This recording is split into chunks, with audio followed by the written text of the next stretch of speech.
দাবা ইতিহাস গড়লেন ভারত। একটা সময় ভারতীয় দাবা প্রসঙ্গ উঠলে বিশ্বনাথন আনন্দের কথাই বারবার বলতে হতো। এখন তার সন্তানরাও বড় হয়ে উঠেছেন। হাঙ্গেরির রাজধানী বুদাপেস্টের ইতিহাস গড়েছেন ভারতের দাবাড়ুরা। ভারতীয় ক্রীড়াক্ষেত্রে উৎসবের মেজাজ। বুধবার সে উৎসব কয়েকগুণ বেড়ে গেল। প্রধানমন্ত্রী নরেন্দ্র মোদীর আমন্ত্রণে তাঁর বাসভবনে ভারতীয় দাবার রত্নরা 2014 সালের 26 মে প্রথমবার দেশের প্রধানমন্ত্রী পদে শপথ নেন নরেন্দ্র মোদী। তারপর সবই কেটেছে কয়েক মাস। ভারতে যাতে বিদেশি সংস্থাগুলি তাদের কারখানা খোলে তার উদ্যোগ নিলেন প্রধানমন্ত্রী। বিদেশি বিনিয়োগকারীদের ভারতে কারখানা খোলার আহ্বান জানালেন। ওই বছরে 25 সেপ্টেম্বর সূচনা করলেন মেক ইন ইন্ডিয়া উদ্যোগের। আর এই প্রকল্প এদিন 10 বছর পূর্ণ করল। 10 বছর পূর্তিতে মেক ইন ইন্ডিয়ার সাফল্যের খতিয়ান তুলে ধরেন প্রধানমন্ত্রী নরেন্দ্র মোদী। বিজ্ঞান জগতে ভারের জয় জয়কার, এছাড়া আর কি বা বলা যায়। প্রতি বছরই আমেরিকার স্ট্যানফোর্ড ইউনিভার্সিটি বিজ্ঞানের বিভিন্ন ক্ষেত্রে জুড়ে বিশ্বের সবচেয়ে প্রভাবশালী বিজ্ঞানী গবেষকদের একটি তালিকা তৈরি করে। এলসেভিয়ারের সহযোগিতায় এবারও তা প্রকাশ করেছে স্ট্যানফোর্ড। দেখা যাচ্ছে সেই তালিকায় প্রথম 2% গবেষকদের মধ্যে রয়েছে 5352 জন ভারতীয় বিজ্ঞানীর নাম। 2023-এ এই 2%-র মধ্যে ভারতীয় ছিলেন 4635 জন। গত বছরের তুলনায় সংখ্যাটা যে উল্লেখযোগ্য পরিমাণে বেড়েছে তা বলাই বাহুল্য। বিশ্বব্যাপী গবেষণা ও উদ্ভাবনের ক্ষেত্রে ভারতের প্রভাব যে ক্রমে বাড়ছে, এটা সেদিকে নির্দেশ করছে বলে মনে করা হচ্ছে। মহাকাশের চাঁদ এবং মঙ্গল গ্রহে পৌঁছে গিয়েছে ভারত। আর এবার অভিযান মহাকাশের কোনো অচেনা অংশে নয়, আমাদের পৃথিবীরই এক অচেনা স্বল্প জানা অংশে। গভীর সমুদ্রে ডুব দেবে সম্পূর্ণ দেশীয়ভাবে তৈরি মানব বহনে সক্ষম সাবমার্সিবল মৎস্য 6000। পৃথিবী বিজ্ঞান মন্ত্রক এবং national institute of ocean technology জানিয়েছে ইতিমধ্যে এই ডুবো জাহাজের বিভিন্ন অংশ জোড়ার কাজ শেষ হয়েছে। এবার হবে ওয়েট টেস্ট, অর্থাৎ সমুদ্রের 6000 মিটার গভীরে মৎস্য 6000-এর কর্মদক্ষতার মূল্যায়ন করা হবে। আসন্ন অক্টোবর মাসের শেষ সপ্তাহে বা নভেম্বরের শুরুতেই হবে এই পরীক্ষা।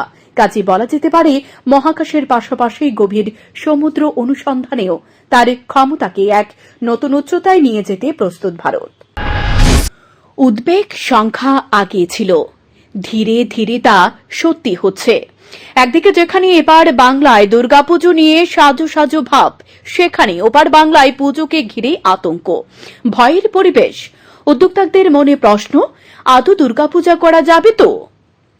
ঘন ঘন হুমকি দেওয়া হচ্ছে তাদের, কার্যত তোলাবাজি চলছে। বলা হচ্ছে টাকা না দিলে পুজো করতে দেওয়া হবে না।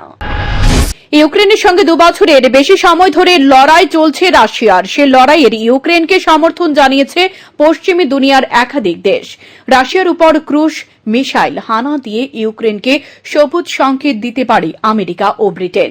এই রিপোর্ট প্রকাশ্যে আসার পরে এবার হুঁশিয়ারি দিলেন রাশিয়ার প্রেসিডেন্ট ভ্লাদিমির পুতিন।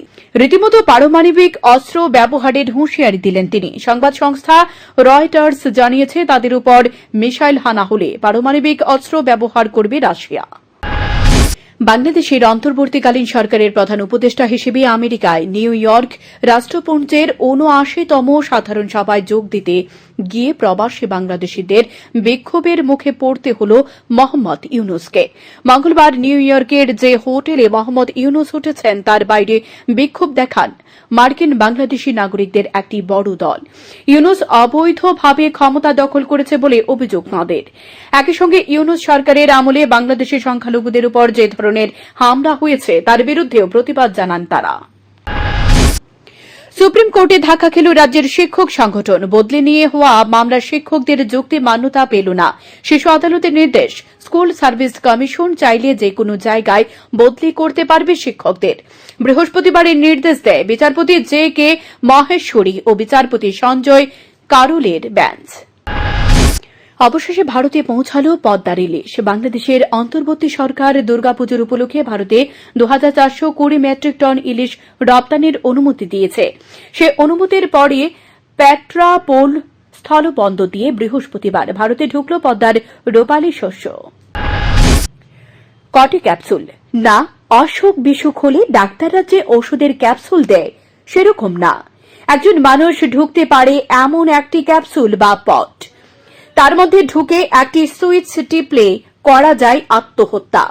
নেদারল্যান্ডসের এক সংস্থার এই অভিনব উদ্যোগের কথা আগে জানা গিয়েছিল। গত জুলাই মাসে জুরিখে সার্কো নামের এ যন্ত্রের প্রদর্শনী হয়েছিল। এক্সটি ইন্টারন্যাশনাল নামের সংস্থাটি বলেছিল, চিকিৎসকদের তত্ত্বাবধানে ছাড়াই নিজের জীবন শেষ করতে চান যারা, এটা তাদের জন্য। আর এবার সুইজারল্যান্ডে সে সুই।